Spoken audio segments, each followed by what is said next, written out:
দুই ভাইবার গ্যাপে মাঝখানে ঈদ পড়ে গেছে, এই জন্য আমি মূলত বাড়ি যাওয়ার সাহস পাই নাই। আসলে নিজের জন্য অত খারাপ লাগে না যখন এলাকার মানুষ, গ্রামের মানুষ আমাকে জিজ্ঞেস করে যে তোমার ছেলে কি করে, তোমার ছেলে এখনও চাকরি বাকরি হয় নাই কেন, ঢাকাতে পড়ে চাকরি এখনও চাকরি হচ্ছে না।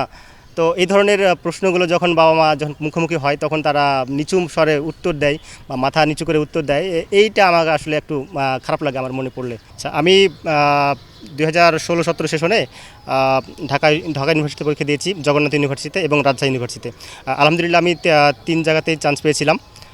তারপর আমি ঢাকা ইউনিভার্সিটিতে ঢাকা ইউনিভার্সিটি ডি ইউনিটে 72তম হই, সেখানে আমি অর্থনীতি নিয়ে ভর্তি হই এবং আলহামদুলিল্লাহ আমি এরপর গ্রাজুয়েশন এবং পোস্ট গ্রাজুয়েশন দুটোই সম্পন্ন করি এখান থেকে। সেরকম আসলে কোনো আবার পার্টিকুলার কোনো ইচ্ছা নাই, তবে একটা ফার্স্ট ক্লাস জব হলে আমি নিজেকে খুশি মনে করব বা নিজেকে নিয়ে সন্তুষ্ট থাকবো। আমি পরিবারে মা আছে, আব্বা আছেন, দুই বোন আছেন। তো আমাকে নিয়ে তারা স্বপ্ন দেখেন যে আমি একটু যেন ভালো কিছু করি, গ্রামের মুখ উজ্জ্বল করি এবং পরিবারেরও মুখ উজ্জ্বল করি, এটুকুই তারা চায় আমাদের কাছ থেকে। শেষ অবস্থার মধ্যে আমি 44-এর ভাইবা দিয়েছি, 45 লিখিত দেওয়া আছে আমার এবং 46 আমি লিখিত দেব। এবার মূলত ঈদে বাড়ি যায়নি মূলত এই কারণে যে আমার পেট্রো বাংলা ভাইবা আছে 9 তারিখে, তাছাড়া 24 তারিখে একটা ভাইবা ছিল আমার সামরিক ভূমিকা ক্যান্টনমেন্ট অধিদপ্তরে। তো এই জন্য দুই ভাইবার গ্যাপে মাঝখানে ঈদ পড়ে গেছে, এই জন্য আমি মূলত বাড়ি যাওয়ার সাহস পাই নাই যে আসলে আমি এই অবস্থায় বাড়ি গেলে আমি কীভাবে নিজে পড়াশোনা করব, না বাড়ি যাওয়া আসা করতেই হ্যারাসমেন্টের শিকার হবো। তো এই জন্য আমি বাসায় যাইনি। এবার হলে ঈদ করলাম, আসলে প্রথমবার পরিবারকে ছাড়া ঈদ করলাম। আসলে অনুভূতিটা ছিল ভালো বন্ধুর দুটার মাঝখানেই। আমার অনেকদিন ইচ্ছা ছিল যে আমি একটা পরিবারকে ঢাকায় একটা ক্যাম্পাসে একটা ঈদ করব, তো এইবার প্রথম করলাম ঈদটা। মা তো প্রথমে আমাকে আসতে জোরাজোরি করতেছে যে আমাকে আসতেই হবে তোকে ঈদে, কেন তুই ঢাকা ঈদ করবি, এত ছেলেপেলে সবাই আসতে, তুই কেন আসবি না। তো আমি মাকে বুঝাই বললাম যে মা দেখো হয়তো একসময় যাওয়ার সুযোগ আসবে। তো এই সময়টাতে আমি চলে যাচ্ছি, আমার ওই সামনে কিছুদিন পর ভাইবা, এই ভাইবার জন্য প্রস্তুতি বাড়ি গিয়ে হয়তো নিতে পারবো না, বা একটা যাতায়াতের ব্যাপার একটা অবস্থা, একটা ভিন্ন অবস্থা সৃষ্টি হতে পারে।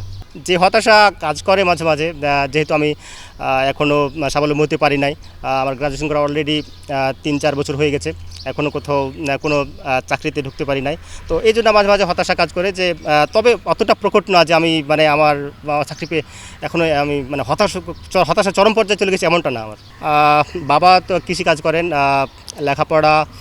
আমাকে লেখাপড়া করার জন্য ছোট থেকে ওনার প্রচণ্ড আগ্রহ ছিল, এবং আমাকে যে মানুষ হিসেবে অনেক বড় করবে, ছোট থেকে আব্বা অনেক স্বপ্ন দেখতেন এবং পরিশ্রম করেছেন আমাকে ভালো কিছু করানোর জন্য যথেষ্ট পরিশ্রম করেছেন উনি। না, অর্থনৈতিক সংকট আমাকে হয়তো বাড়ি ছিল, কিন্তু পরিবার আমাকে কখনোই বুঝতে দেয়নি এটা আমাকে।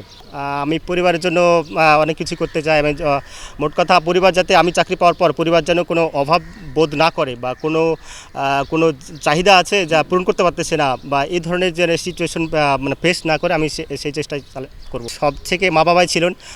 বাবা ফিনান্সিয়ালি সাপোর্ট দিয়েছেন, মা মেন্টালি সাপোর্ট দিয়েছেন। চাকরি মানুষ আশা করে, অনেক বড় কিছু আশা করে, অনেক সময় পারে না বা হতে পারে না, বা ভাগ্যের তো একটা ব্যাপার আছেই। তো আমি সেদিক থেকে মনে করি আমি যদি ফার্স্ট ক্লাস একটা জব পাই, নিজেকে সন্তুষ্ট মনে করব। আমার ক্যাডার হইতে হবে, বিশেষ ক্যাডার হইতে হবে, এই ধরনের ইনসেন্টিভ, এই ধরনের আমার মন মানসিকতা নাই যে ক্যাডার হতেই হবে, আমাকে ক্যাডার হওয়া ছাড়া আমার জীবন চলবে না, বা এই ধরনের। ফ্যামিলি থেকে কি চায়, তারা কি চায় বিশেষ ক্যাডার বা এরকম কিছু? ফ্যামিলি থেকে মাঝে মাঝে বলে যে বিশেষ ক্যাডার হওয়াটা দরকার, অনেকেই দেখেন ঢাকা ইউনিভার্সিটি থেকে পড়ে হয়, তো তুইও হয়তো চেষ্টা করতে পারিস। মা এবং বাবা, তোমাদের উদ্দেশ্যে বলছি, আমি তোমাদের গ্রাম এবং এলাকায় তোমাদের মুখ উজ্জ্বল করো, এবং তোমাদের মান সম্মান তোমাদের বাড়ানোর জন্য আমি যতটুকু করা দরকার ততটুকুই করব। এবার তোমাদের সাথে আমি ঈদ করতে পারিনি, সেটা নিয়ে কিন্তু আমার মনে কোনো ব্যথা নাই, তবে আমি আশা করি যে পরবর্তী ঈদগুলো তোমাদের সাথে খুব আনন্দের সাথে করব, এই প্রত্যাশা রাখি।